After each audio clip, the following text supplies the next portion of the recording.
కేరళంలో LDF versus UDF పోరు హోరాహోరీగా సాగుతుంది. ముచ్చటగా మూడోసారి అధికారం దక్కించుకునేందుకు ఎల్డీఎఫ్ తహతహలాడుతుంటే ప్రభుత్వ వ్యతిరేకతను సొమ్ము చేసుకుని గద్దెనెక్కేందుకు యూడీఎఫ్ ఉత్సాహంగా ఉరకలేస్తుంది. అయితే ఎవరు గెలిచినా ముగ్గు స్వల్పమే అంటున్నాయి సర్వే రిపోర్ట్లు. రాజకీయంగా, సామాజికంగా చైతన్యవంతమైన కేరళం అసెంబ్లీ ఎన్నికలు అత్యంత ఆసక్తిని రేకెత్తిస్తూ ఉన్నాయి. నువ్వా నేనా అన్న రీతిలో సిపిఎం నేతృత్వంలోని ఎల్డీఎఫ్, కాంగ్రెస్ నేతృత్వంలోని యూడీఎఫ్ తలపడుతున్నాయి. ఎటు మొగ్గినా స్వల్ప ఆధిక్యమే లభిస్తుంది అని పలు సర్వేలు వెల్లడిస్తున్నాయి. ప్రభుత్వ వ్యతిరేకత పనిచేస్తుందా, విజయన్ మంత్రం ఫలిస్తుందా అన్న దానిపై తీవ్ర ఉత్కంఠ నెలకొంది. కేరళం ప్రజలు ఎల్డీఎఫ్, యూడీఎఫ్లకు చెరోసారి అవకాశం ఇస్తూ వస్తుండేవారు.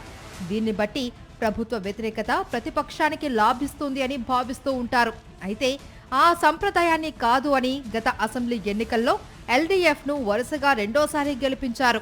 2016 నుంచి 2026 దాకా ఎల్డీఎఫ్ అధికారంలో ఉంది.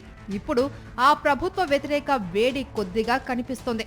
సర్వేల ప్రకారం ఈ అంశం వాస్తవంగా కనిపిస్తున్నా పరిస్థితి అంత స్పష్టంగా లేదు. మూడోసారి విజయన్ ఎన్నికకు అవకాశం ఉంది, కానీ గ్యారెంటీ లేదు. ప్రభుత్వ వ్యతిరేకత నిజమే, కానీ అంతలా ఉందా అనే అనుమానమూ ఉంది. స్థానిక సమస్యలు, అభ్యర్థుల గుణగణాలు, పనితీరు నిర్ణయాత్మక శక్తిగా మారనున్నాయి. ఉచితాలు, సుపరిపాలన మధ్య ప్రజలు ఎటూ తేల్చుకోలేకపోతున్నారు. అయితే సుపరిపాలన, ఉపాధి, మౌలిక వసతులనే ప్రజలు ఎక్కువగా కోరుకుంటున్నట్టు సర్వేలు చెబుతున్నాయి.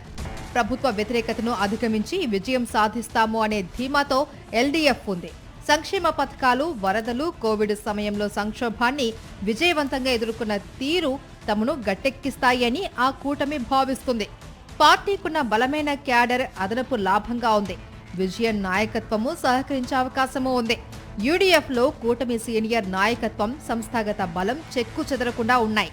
స్థానిక సంస్థల ఎన్నికల్లో విజయం మరింత బలాన్ని ఇస్తుంది. కూటమిలో అంతర్గత నాయకత్వ కుమ్ములాటలు, అభ్యర్థుల ఎంపికలో లోపాలు ఇబ్బందికరంగా మారాయి. ప్రభుత్వ వ్యతిరేక ఓట్ల కోసం ఎన్డీఏ పోటీ పడటం యూడీఎఫ్కు నష్టం కలిగించే అవకాశం ఉంది. ఈ నేపథ్యంలో ప్రజలు ఎటువైపు మొగ్గుతారు అనేది సర్వేలు స్పష్టతను ఇవ్వలేకపోతున్నాయి. అయితే ఎవరు గెలిచినా స్వల్ప ఆధిక్యతనే ఉంటుంది అని స్పష్టం చేస్తున్నాయి సర్వే సంస్థలు.